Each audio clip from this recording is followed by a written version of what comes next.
It's easy to look around and notice everything wrong in your city. In this podcast by Every Neighborhood Partnership, join Grace and Andrew as they invite friends, activists, pastors, leaders, and city workers to discover what's good in the neighborhood. Join us for insightful conversations that will encourage you to see your city and its people in a new way.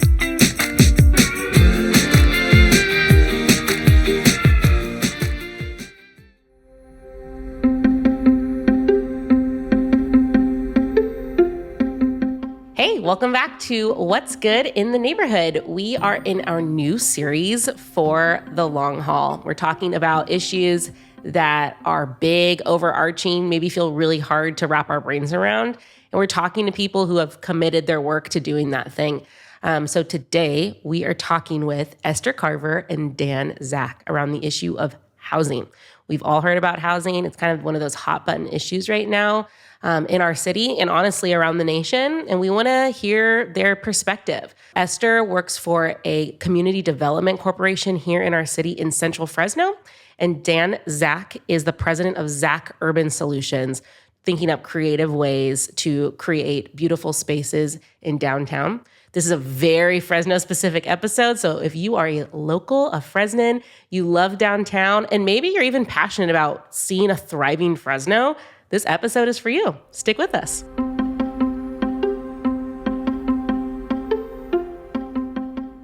Well, welcome to What's Good in the Neighborhood. My name is Andrew File, and this is a joyful episode. I have some great friends who are in the field of housing with us. So first, Grace, how are we doing? I'm doing so good, Andrew. This is so fun that we get to do this today. Yeah, we're past, we're now out of single digits. We're into the tens and plus. Wow, our 10th birthday.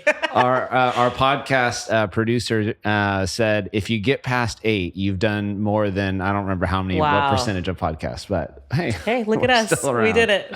Well, the series that we're in is for the long haul. The idea with this series is we really want to feature these, like, when people think about issues in our community, they're thinking about these type of big issues: youth in crisis, housing issues in our community, and also homelessness. So we wanted to have friends on, folks that are experts in our community that are doing work around these topics. So with that, I'd love to introduce Esther Carver and Zack. Welcome. Thanks for joining us. Good to be here. So a little context, in case you don't know, Esther Carver is the ED of the Lowell Community Development Corporation. They're doing a lot of work in the Lowell neighborhood around really housing, community development, and she was also on the Fresno County Planning Commission. So I don't know if I knew that. That's cool. Yeah, tidbits of knowledge. Yeah, there you go.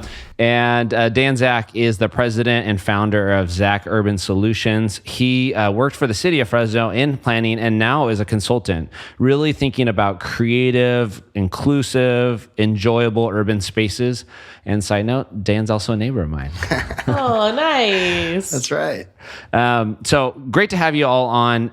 I think as folks don't know you, I'd love to just each do an intro piece. So you can kind of just give each other the nod on who wants to go first. But tell us a little bit about who you are and kind of the work that you do. And I don't know, what do you enjoy about that? Like, why is this important stuff?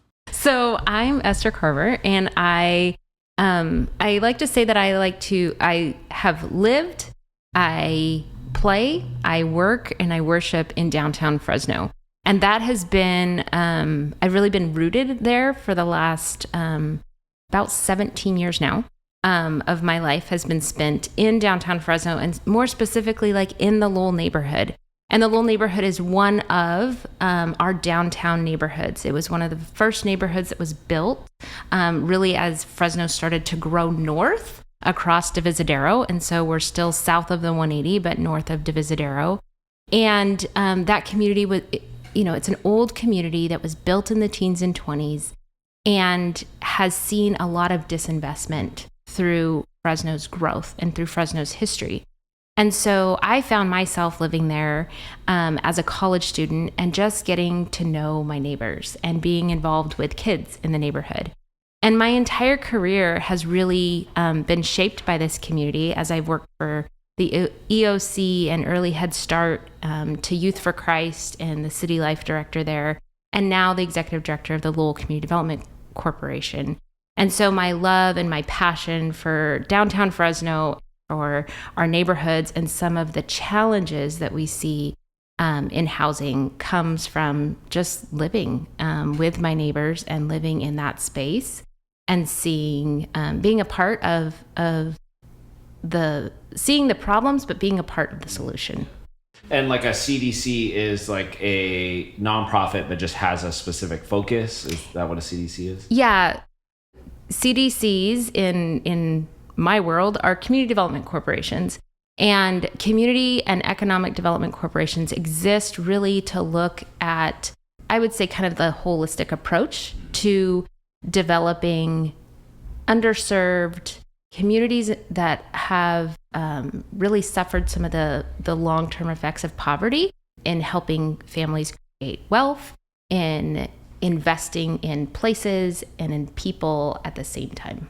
Intangibly, like for folks that are going, okay, that sounds great. Like you guys actually like build houses, retrofit houses, get folks into houses. Yeah. So our work, our mission really is to improve the quality of life, but recognizing that a lot of quality of life issues are really rooted in home and that place that people live. And so kids, are having bad educational outcomes. And why? Because home is not stable. Families have to move from one place to another place to find affordable housing, or there's substandard living conditions, which cause kids not to be able to sleep because there's cockroaches, in their beds at night, right? So like there's all of those other issues that kind of are rooted in housing. And so we as a organization can focus geographically in one area and address what are the barriers and the problems with housing and address those things. So we've really pushed in our neighborhood, and we've worked to address quality affordable housing. So that's more in the rental housing market, and creating more affordable housing that's also really quality housing. And then in our neighborhood, we have a really low home ownership rate.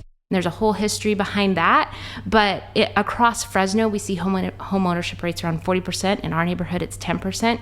So we're really working to help our renters become homeowners so that they are able to invest in this community that they've lived in and reap the benefits of, building wealth for their families and changing the ways that they've lived generationally, and change that for their kids and their next generations. So that's home ownership. There's rental housing. We've created tenant education programs, right, to get to some of the issues that tenants can take on their own to create better housing for themselves. And now we're looking at tiny house developments. And now we've created the Central Fresno Neighborhood Trust that's reaching further than the Lowell neighborhood and into Central Fresno to create more opportunities for affordable rental housing. So amazing. All the things. Just a couple of things. Just a few things. Yes. Dan, how about yourself? How'd you get into what you're doing? What do you do? What drives you? I was born in downtown Fresno, so deep roots here. Family's been here for, 6 generations or so. I'm raising my kids about 3/4 of a mile from where their great-great-grandparents lived, which is kind of neat. Growing up, most of my family was from Central Fresno, originally Tower District, near downtown, those neighborhoods. And my mom was really all about horses. And so I ended up growing up in the country, just outside of town, kind of in the direction of Kearney Park. And always loved going to town. And when we, would go to town, we would sometimes go fashion fair and, North Fresno, but a lot of times it was Tower, it was downtown because, we had roots there. We went to the Y for my swim lessons when I was a little kid, and just always was fascinated with the old buildings. And so as soon as I was, able to move out, I ended up, in Tower, and was always running around there in downtown. And in college, I went to Fresno State and started out undeclared, and found through just a research project I was doing for a general ed class, found a book on cities and was like within 2 days into this book, I was like, holy cow, I know what I have to do with my life. Yeah. And it kind of brought everything together, It made me realize why I was obsessed with Pop Laval books, right? And I always felt like my birthright was taken from me, that all these buildings were, demolished. And it was a shock to me that, holy cow, my town had all of this, and I could have inherited this if some people had made some different choices. And then I read Death and Life of Great American Cities by Jane Jacobs, in college. That was the book that that's why I was always obsessed with the old buildings and the Pop Laval pictures, and why I always was much more interested in going to Tower or downtown than Fashion Fair. And it all clicked. And so, at 19, I became obsessed and switched my major a couple of times till I figured out the right one that would get me on an urban planning career path. Never looked back. From the beginning, I've always cared more about, how to fix older neighborhoods that used to work but no longer are working, downtowns. Every city needs a heart, and that's the downtown. And when the downtown is struggling, the whole city struggles. And so always wanted to know how that worked and what interventions could be made to, improve those areas. And finished school and got my first job here in urban planning at the Fresno Council of Governments, actually. And great place to work, wonderful people, but it really wasn't scratching that itch for how do I fix downtown? And some of my work was kind of related, but not enough to satisfy me. And so I ended up meeting the planning director in a town in the Bay Area called Redwood City. And they had really got religion on urbanism and downtown revitalization. They brought in a guy named Bruce Leadstrand, who had been city manager in Mountain View in the 80s and redid Castro Street, got their whole downtown, renaissance going. And they talked him out of retirement. Hey, get us on that same track. He was building a team, and we met through a professional organization, and he's like, you got to come help me, And so I said, yeah, I was getting no traction here, in the late 90s, early 2000s. And so I went and was their downtown development manager for 11 years. And man, we rocked that town. And so, and I learned from, I would tell him, you're Master Yoda. Yeah. I'm Luke Skywalker. Give me all the knowledge. And it was really great. So I learned by doing, learned from one of the greats. And then meanwhile, back home, things are starting to happen that I had wished were happening earlier and that I could have been a part of, but it really hadn't coalesced yet. And Ashley Swearingen became mayor, and just all of the efforts of so many good community organizations, were happening. And every time I came back to visit, I would see these I Believe, yard signs, and all you guys were doing all your amazing stuff. And I was like, holy cow, man, things are happening in Fresno. And Ashley and I met, and she recruited me to come back as assistant director in the planning department. And I was at the city of Fresno for almost 8 years. And during that time, we adopted the Downtown Neighborhoods Community Plan, the Fulton Corridor Specific Plan, the General Plan, Citywide Development Code, Downtown Development Code. We rezoned the whole city to fit this new vision of, hey, we're going to try to redirect half of our growth into downtown instead of 100% of it going out into greenfield development on the edge of the city. It was a pretty incredible time to be doing that work. And then 2.5 years ago, I left. I felt like I was to a point where I could maybe help a little bit more on the outside than I was helping on the inside, and wanted to help implement some of these policies, I had helped put into effect. And so started my consulting company right at the beginning of 2022. In January. And so I work with a lot of local mom and pop developers who are doing infill projects and try to help folks do the more challenging things that frankly just aren't happening on their own. And so mixed use projects and infill multifamily projects in, Tower, Lowell, Blackstone corridor, downtown. And mixed use means that like somebody lives business on the bottom maybe and somebody lives on the top. Exactly. Like we did it for 5,000 years before World War II, when all of a sudden everybody just woke up and decided, you know what, that's an unhealthful way for people to live. And busybodies created zoning, and we're going to sort people out. And it's kind of just getting back to basics, you know, and, you know, I think it really, you know, for me, it ties into, you know, trying to give people options and give people not only affordable housing options, but affordable lifestyle options.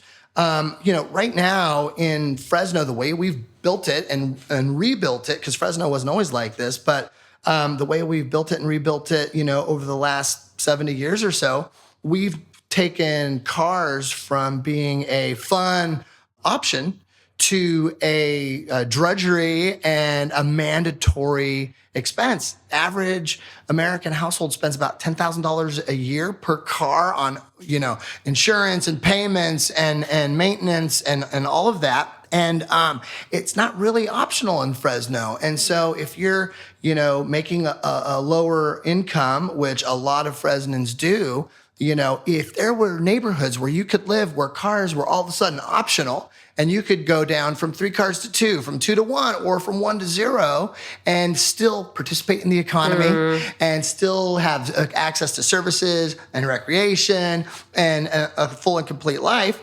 then all of a sudden that could be a game changer for folks. And we don't have neighborhoods like that anymore. Whereas my great-grandmother lived in the Tower District from 1917 to 1976 when she passed away, never had a driver's license, you know, and you could do that. And you can't do that anymore, you know, and even as much as I love the Tower District, it's in a lot of ways no longer a full service neighborhood like it used to be. Right. There used to be hardware stores, pharmacies, everything in that Olive, Wishon, Van Ness corridor, doctors. And I even remember, you know, when I first moved in there in the late 90s, as a young man, there was still College Pharmacy. There was an Ace Hardware on Olive. There were, you know, and so, you know, you had to leave the neighborhood for certain things, but there were a lot of things where you just walk around the corner and get what you needed. And now, I mean, we have, you know, ice cream and beer and cocktails and, you know, entertainment. Right, it's a destination, not a livable neighborhood. And I love all that stuff, and I, you know, participate in a lot of those activities and patronize a lot of those businesses. But man, it'd be awesome to like not have to go to Rite Aid on Blackstone to get my prescription, or to go, hit 3 different grocery stores trying to, you know, acquire all the, you know, the food that we need for the household. And so, you know, we've gotten away from these complete neighborhoods where you can live, work, and play within a 5, you know, or 10-minute walk of your home. And yeah, one of the cool things about living in a bigger city like Fresno is there's more than just what your neighborhood can provide. But for your day-to-day stuff, you shouldn't have to leave the neighborhood. Right. And then when you want to do something fun and exciting and a little different than what your neighborhood could provide, okay, then yeah, you drive or you hop on the bus and you go across town to that other neighborhood that has the other cool thing, and that or downtown where you have the really exciting things. But you shouldn't have to do that day to day. And we pretty much force people to do that. And so if we can, you know, make Tower and Lowell and Chinatown and downtown and other neighborhoods into what they were before, full service neighborhoods where you can live, work, and play without ever owning a car and getting into a car, then that can be transformational for folks. And if, you know, they're living in housing that's affordable and that helps them, awesome. Or even if they're in a market rate home, but they dropped $15,000 a year in car expenses by the choice of their neighborhood, you change their life. Yes. So that's the kind of thing I try to support as a consultant. That's so good.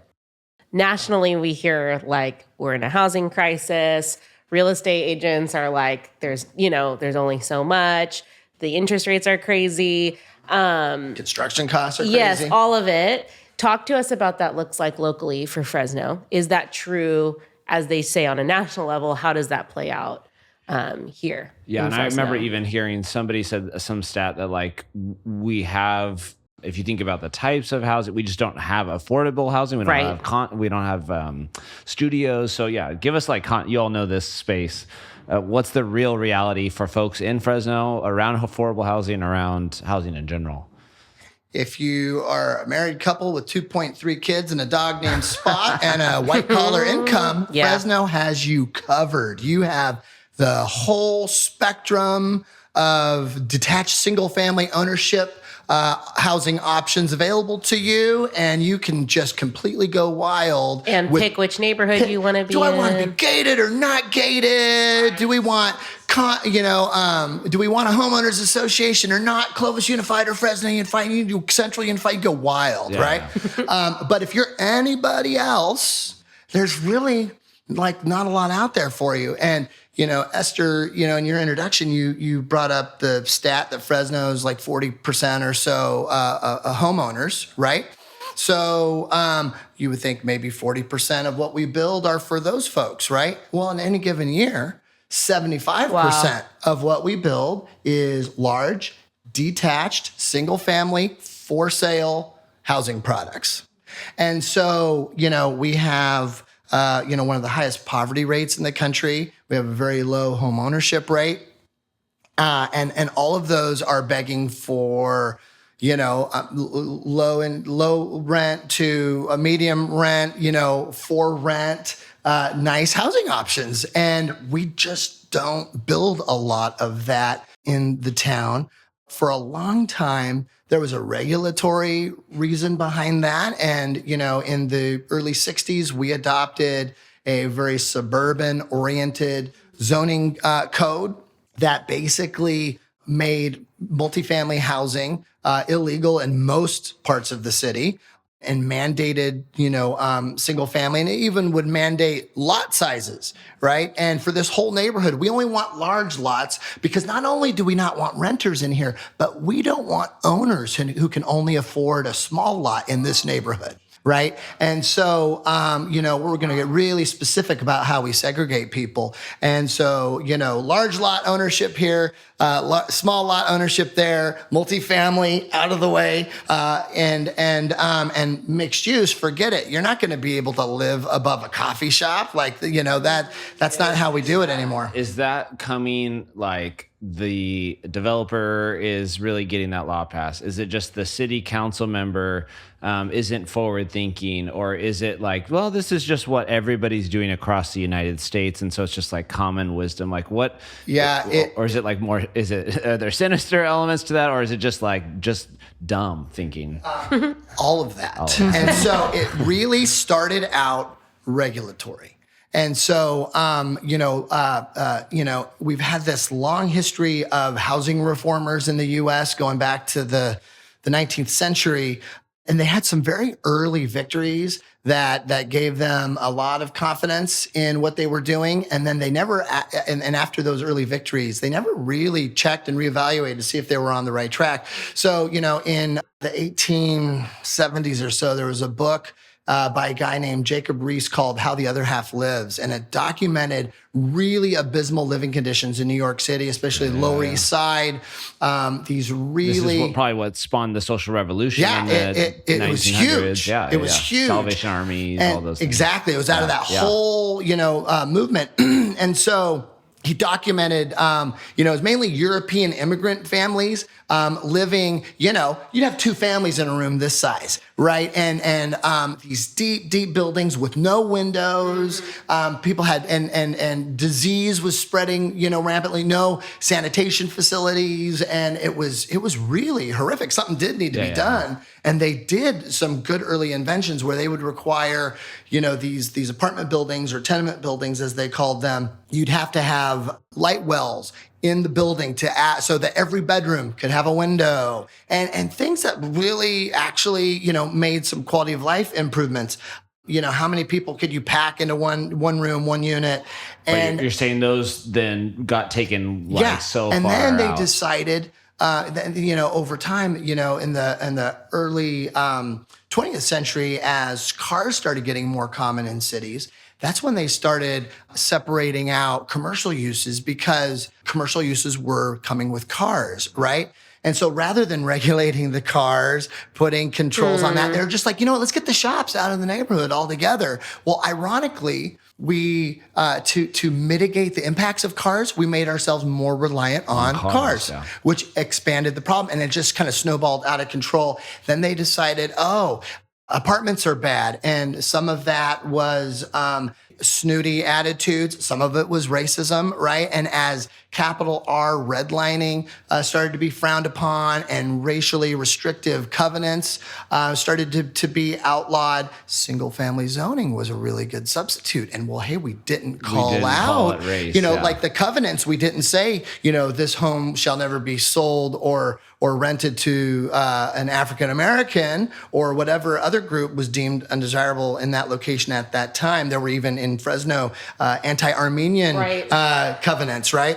And so we're not saying anybody in particular. We're just saying this is a neighborhood for houses, and the kids should have yards. Who could be against that? It's so wholesome. Well, that's what I was going to bring up, is that we could easily play devil's advocate and be like, what's the problem? Why not 3-bed, 2-bath across the city? Yeah. Like, we're not San Francisco. We're not LA. We're the Valley. Like, we provide all this for people.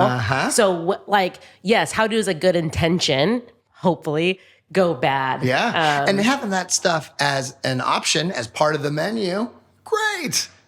I mean, I have a single family house with a yard, and I'm at a point in my life where I could afford it. But decades prior, I needed an apartment, man. And if I could have lived in a car-free neighborhood, I would have been so much better off in my early adulthood getting, financially established. And that wasn't on the menu for me or for, thousands of other people that need it. So, just to wrap up your point, I don't want to hog the mic too much, but, then we started putting all these regulations in place, and then it kind of became habit forming, right? Like the people making all those apartments and mixed use buildings, they were making plenty of money, and people liked living there.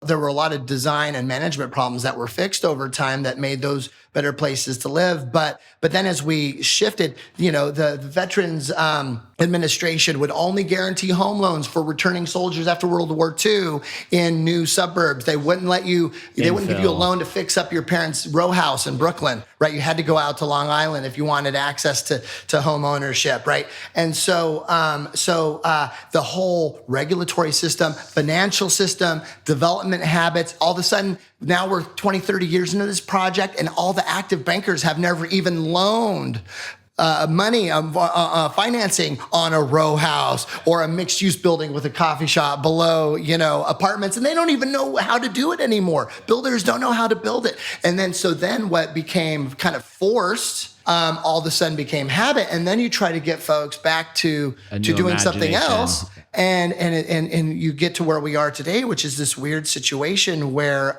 Fresno has decriminalized all these housing types that were formerly shunned upon, and in wide swaths of the city allow mixed use and higher density forms of housing.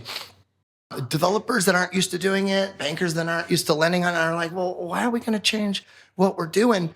And they'll tell you, the market just wants these single family houses. Well, first of all, look at our demographics. Okay, not everybody can afford that. And not everybody wants it either. And who among us doesn't have a cousin or a niece or nephew or a best friend that went to Seattle, New York, San Francisco, Denver, Minneapolis, because they wanted to live an urban lifestyle and they couldn't do it here? Like, we have people that want this. It should be on the menu. So, I talk to a lot of my urban planning friends in other markets, and there the developers have really caught on to the fact that, hey, this is really hip with young people. They want to live downtown, and the city is giving us a hard time. The zoning is still from the 60s, and they won't let us do, high enough density, and they want too much parking and da-da-da. And then I'm telling them, well, Fresno's actually fixed all those codes, and now we're having a hard time finding people. The demographic. That will build it. So there's like a Venn diagram that I made, I've showed in presentations,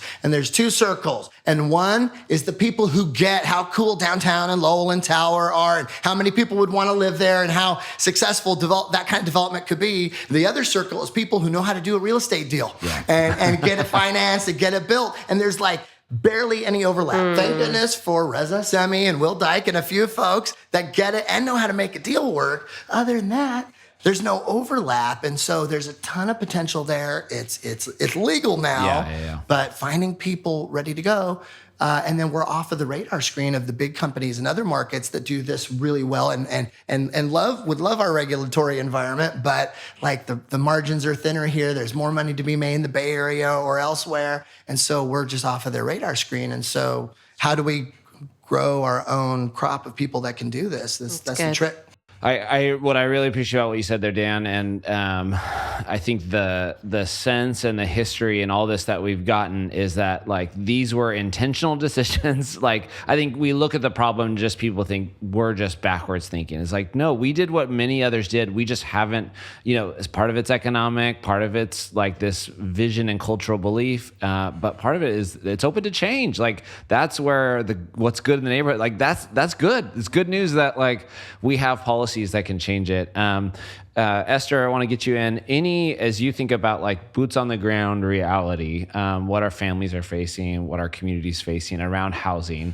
You interface, you work with groups that are doing housing advocacy. Like what is the reality you see? What are the challenges in Fresno? Anything you'd want to add to what Dan was sharing? Well, I think a lot of what Dan shared sheds light on like our current context. Yeah. And he's definitely right. If you're a, 2-income household with 2.5 kids and your dog, we have a lot of housing. And that's where the money is. And that's where we've prioritized really what home is. And so anything outside of there gets like pushed off to the side and it's for others, right? But like we're going to hold this ideal of, I, am married and have a kid. And so we have to buy a house. Right. And so if that idea becomes like our cultural norm, then that's where we're all headed.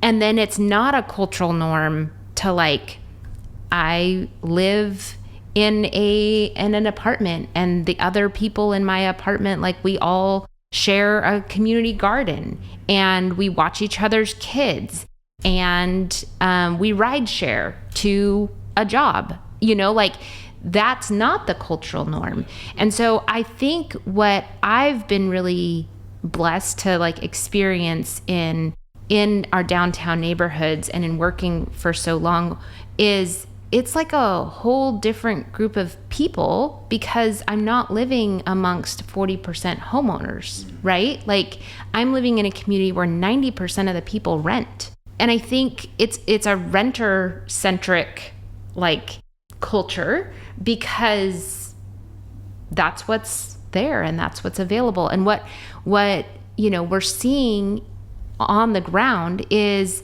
there is a lot more single parents, right? A lot more elderly on fixed income, a lot more youth who are trying to leave a single parent home that doesn't have the resources to support them, or a foster care situation where there's zero resources, right?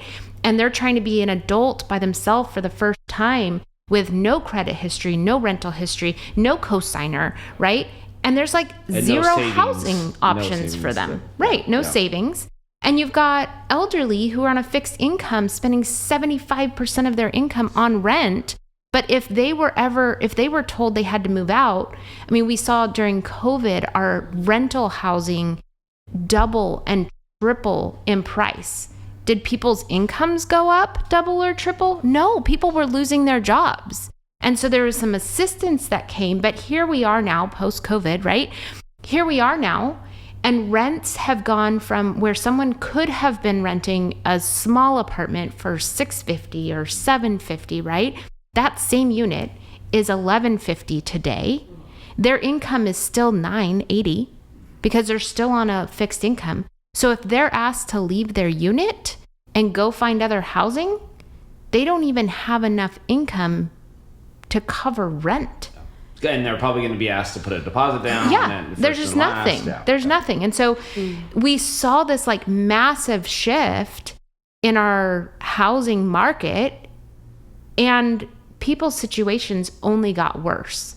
And now all the assistance is gone, right? The COVID assistance is gone. and a lot of our down payment assistance that comes for first-time home buyers is available to those people that have already some savings, that have great credit. Because if you have bad credit, you're not getting down payment assistance. You're not even close to home ownership. You know, we hear about like, oh, there's all these programs for low-income people to buy homes.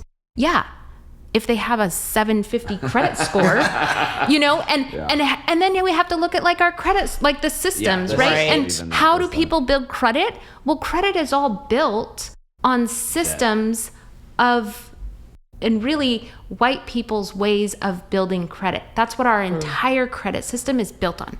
So like home ownership, credit cards, right? It's not built by, oh, I pay my PG&E bill every month, or I pay my my city like water you have a Hmong bill, refugee who's doing, or I pay my T-Mobile every month, right? And none of those things get Count. counted towards your credit score. Your credit score is built on your Wells Fargo, you know, credit card. The debt. Yeah, and that's how typically white people have created credit. And so that's just another system that kind of shows like how it's now set up. Some people for great, you know, for home ownership, and some people for not. And so what we're seeing in our communities and on the ground is we need a lot more variety in housing. But what gets built? The 3-bedroom, 2-bath. I was in a conversation with you, and you were talking about the city, you know, is trying to get around this stuff, right? They see the gap. I've heard presentations when Grundy was there from Dyer, and they recognize this huge gap, 30,000 units or something crazy of a gap of what we need. I probably messed that up. But they also even are trying to be like, hey, let's get tiny homes. Like that could be a solution. But there still isn't even policy of like where to put them. How do you put them? Like, so yeah, and there is. So Fresno was one of the first cities that created an ADU code change. Which is what an ADU. An ADU is an accessory. Did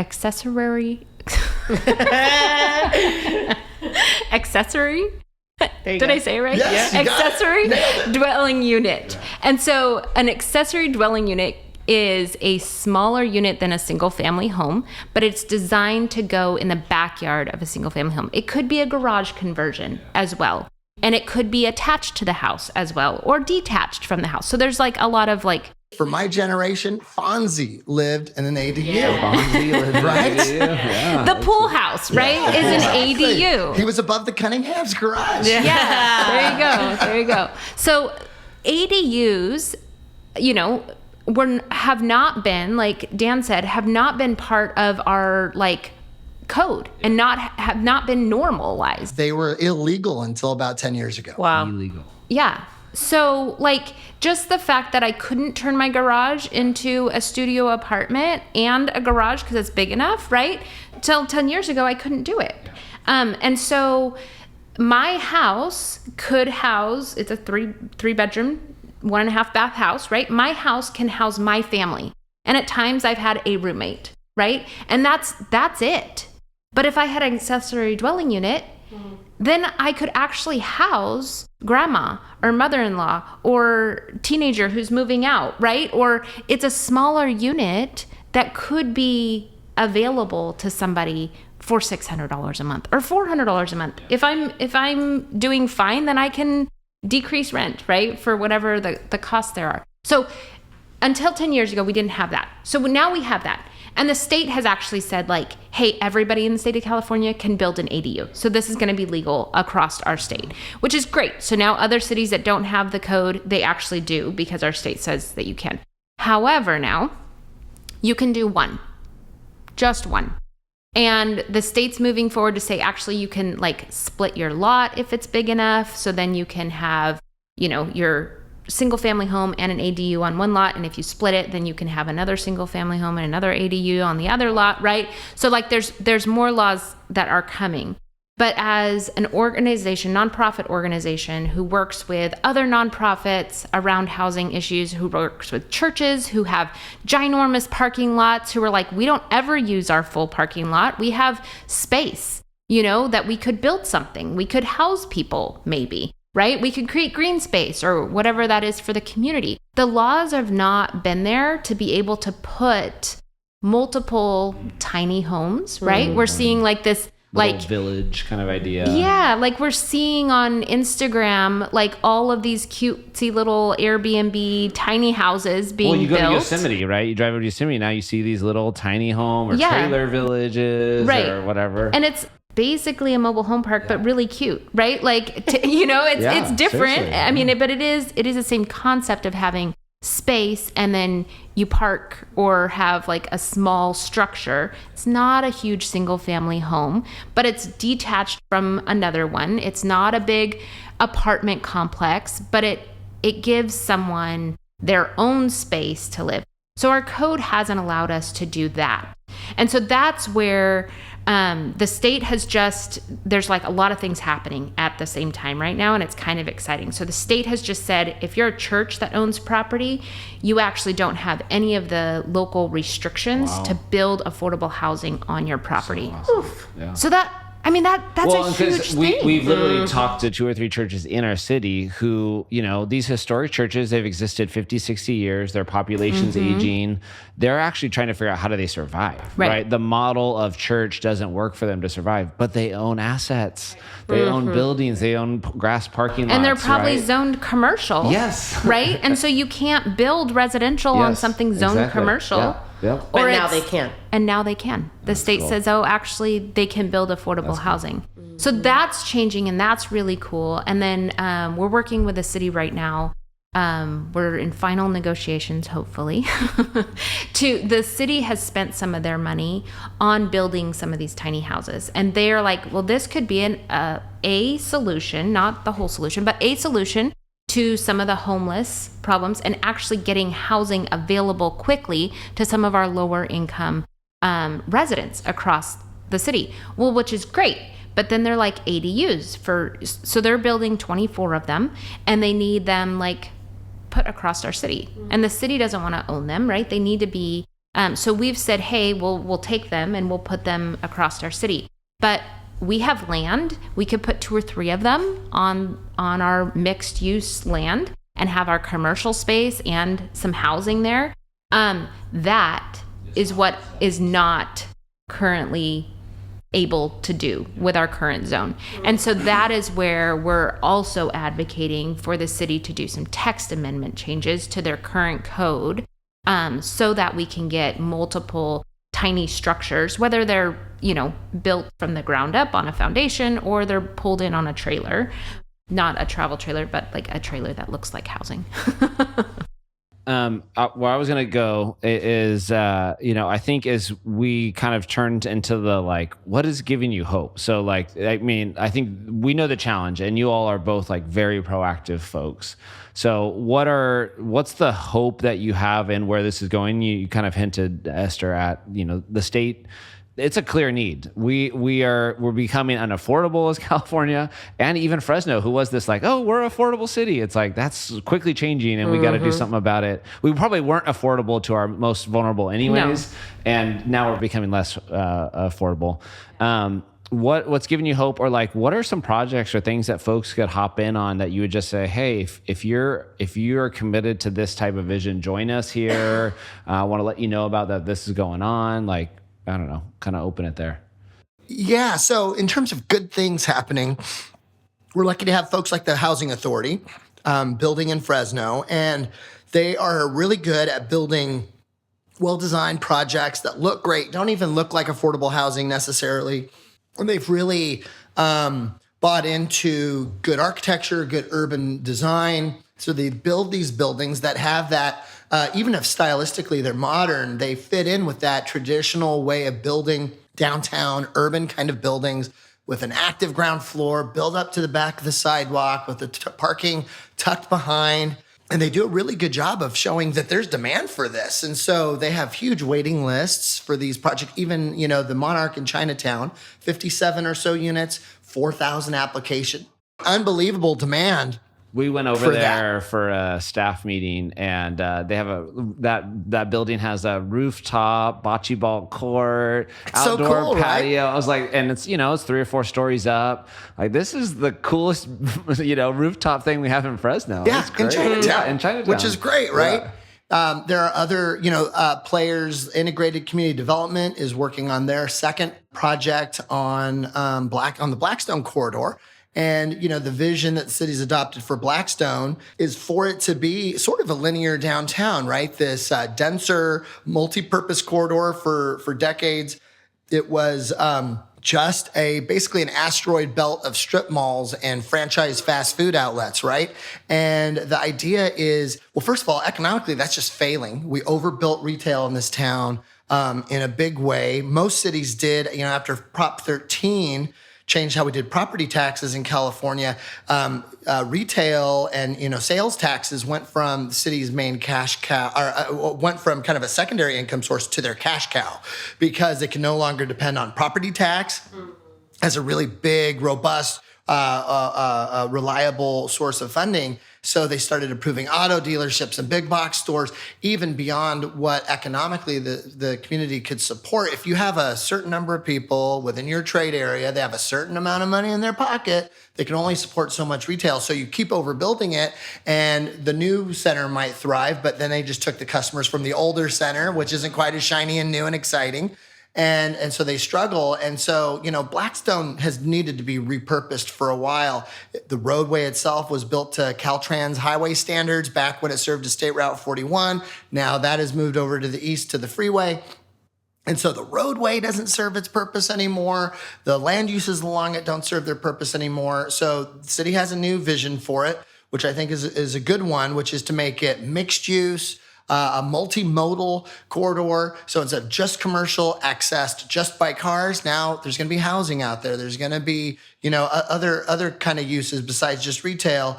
And you can get there, by car, but also you eventually, it'll be a good place to walk. It'll be a good place to bike. Bus service has been radically upgraded. Now has the best bus service in town, and some of the highest bus ridership in town. And so over time, you'll see it kind of, develop into this multi-use boulevard kind of concept. And a lot of people scoffed at that. Oh yeah, Blackstone could ever be anything else. But there's now 3 housing projects that have been built. They look great. The third one is getting close to being able to open. And I know they're starting with that first iteration from, like, say, Belmont to Olive is already starting to get the road. So there's a master plan for the road itself, which is the other side of the coin. And so sidewalks will be widened, pedestrian scale lighting, street trees, giving the roadway itself a little bit of a diet. It'll still flow pretty well, but it won't, be quite the drag strip that it is today, so that it'll be a nicer place to live and walk. Creating sort of a spine, to Fresno. And not only will that corridor, hopefully in the long run really develop in that way and benefit the people that live on it, but then also the folks that live in the abutting neighborhoods. Well, now you might have your own little Olive style, Tower District strip that you could walk to for a restaurant, coffee shop, a brewery, whatever you're into, and maybe hopefully even some more services like doctor's offices and pharmacies and grocery stores and things like that. So that's kind of the idea, and it really excites me to see that happening. And even Fresno City College has really bought into this vision of a new Blackstone. And for a long time, they treated Blackstone like their back alley, backside, as we focus inward on the campus. And now they're building the new science building, which is almost done. It looks gorgeous. And it's this urban style building that fronts Blackstone with this beautiful facade and right in front of one of our bus rapid transit stops. So it'll be super accessible by transit, which is great. So it's going to, it took 70, 80 years to really muck up that street. It's going to take a while to undo all those bad choices, but it's really cool to see that happening. And A long time ago, people thought downtown was impossible, and now enough's been built downtown where it's like, okay, yeah, it's possible. I wish it would be faster, you know? And I think over time, people are going to start seeing Blackstone the same way, and that'll open eyes to other possibilities. So those are the kinds of things that get me pumped up. And I think to answer your question too, like what brings hope and also to go like a step further, like what can we be a part of in the community? I think what gives me hope is seeing other folks doing the hard work, right? That's what gives me hope. And that's why I'm doing what I'm doing, because I'm not alone. And there's others that are doing this work, that are creating creative, not like the normal options, right? That are doing it. I met a gentleman who he's had his background in construction, has built his own company, and has built wealth for his own family, and he has bought houses and rented them, and that's been a source of income for him. But then he's like, but Esther, I've worked my whole life so that I don't have to rely on the bank. I can be the bank for others. Wow. And he's like, so I can sell my house to somebody who cannot get a loan at a bank. Wow. So he's got folks who are undocumented, right? But are paying rent every single month in the amount that is more than my mortgage every month, right? And they're never going to qualify for a mortgage. But he's able to say, you know what, I'll be their bank. And so he's selling them their house. That's what gives me hope. The church that's like, hey, we have property that's not being used. How can the community speak into how this can be used? Our community needs housing. Our community needs a garden. Our community needs, safe green space for kids to play. And so the church says, hey, we'll take that on. Hey, we're going to create a space here that the community can utilize, whether they come to church or not, right? That's exciting. And I think, hire Dan. If you're a family, right? Please do. If you're a family that has that 3-bedroom, 2-bath home with a garage and has a huge backyard and wants to put an ADU in your backyard, hire Dan to figure out how to do it. Mm-hmm. Or if you have a single family home and you've paid it down and you have a ton of equity in your home and you have the ability to go get a loan, go buy a little commercial mixed use building and see what you can do with it. You know what I mean? Like you could rent it out to the coffee shop and you could renovate the top and provide affordable housing. Yeah. Think more creatively. Yeah. Instead of just and how can it only serve and benefit my wealth? Right. But how can I pour wealth back into the city? And I think we've I don't know, I've been taught, right? Like take care of yourself, figure out your retirement, right. Save for your kids' college. Those are all great things. They're all great things. But then to stop and think, how can I provide for myself, save for my kids' future, think about my retirement, but in a way that benefits not just me, but my community? Could I be providing housing for someone, affordable housing for someone, right? And I've looked at developers in the past and just said like, hey, I really think we could solve the affordable housing crisis in the private sector. Yeah, the housing authority is a great, asset to our community. They're building 200 units at a time of affordable housing. That's incredible. However, if we want sustainable change that we all can be a part of, if I can build affordable housing in my backyard and you can build affordable housing in your backyard, or you can get equity out of your house and go buy the house next door and rent it, right? For a family who can't afford to rent somewhere else, or sell it to a family who can't get a mortgage, right? Then you're creating wealth for some other family and you're taking care of your neighborhood and you're taking care of your family all at the same time. So, and I really think that those who have the means in real estate, most of the time in real estate, people are looking to maximize profits. That's the real estate world that we live in. You talk to realtors, you talk to lenders, you talk to developers. Everyone's looking at how do you maximize profits. And I think that there are really wonderful people that are in real estate, and you got to find them, because there's some people that have maximized profits and then they've realized, you know what, I don't have to. Yeah. I actually don't have to. And it's those people who are going to solve it. And we can be those people.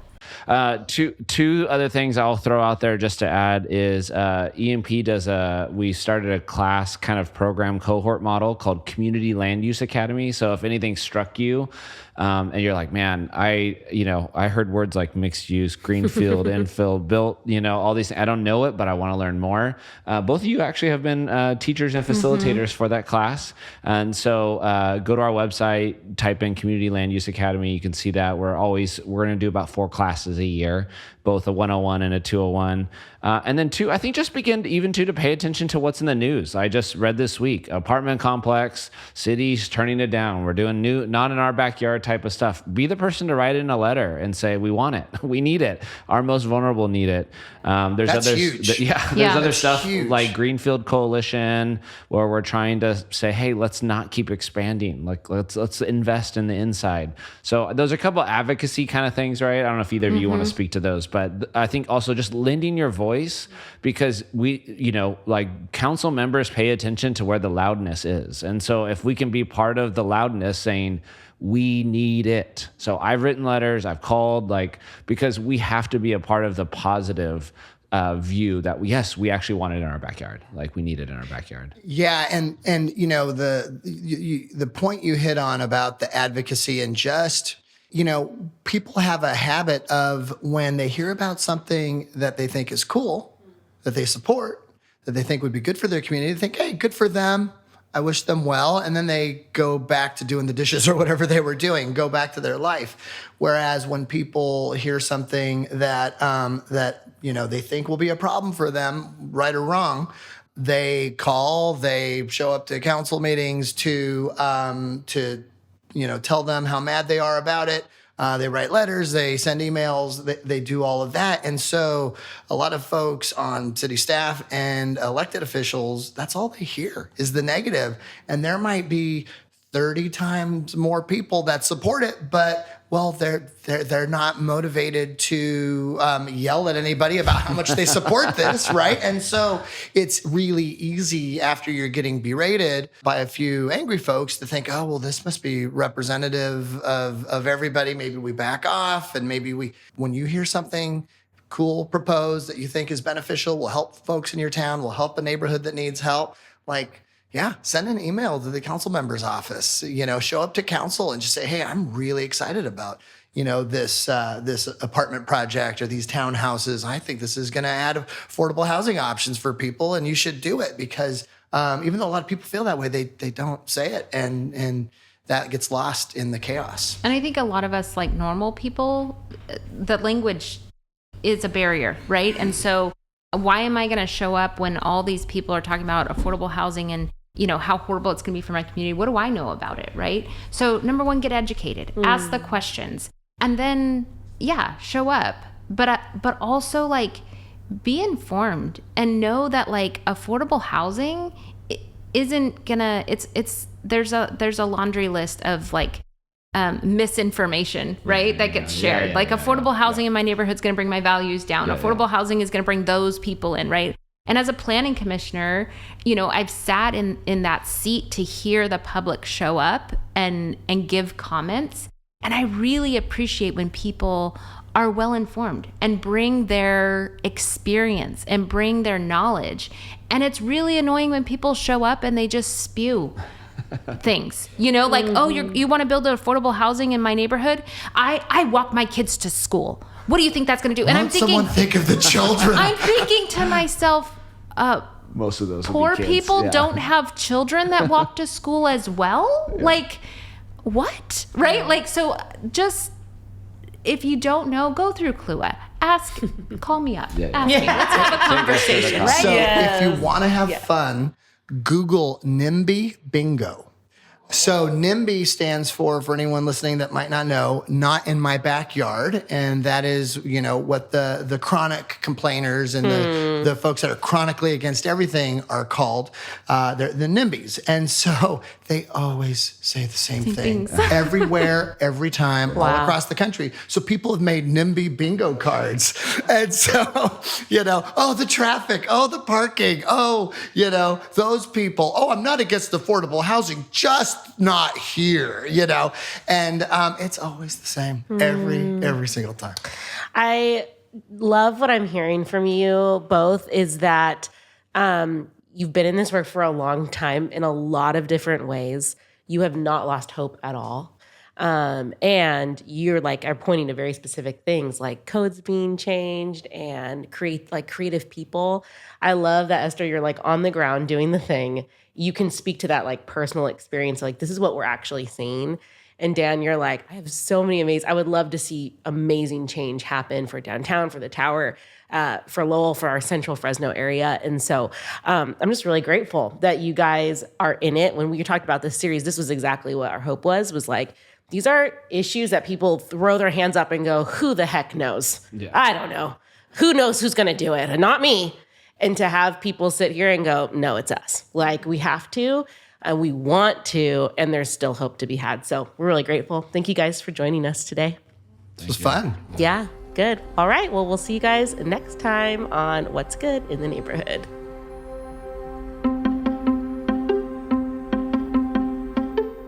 Thanks for tuning in. If you want to find out more about EMP, you can visit us at everyneighborhood.org or follow us at EMP Fresno. Every Neighborhood Partnership and this podcast exists to activate, equip, mobilize, and transform here in Fresno and beyond. If you liked what you've heard, please share and review What's Good in the Neighborhood wherever you listen. We'll see you next time.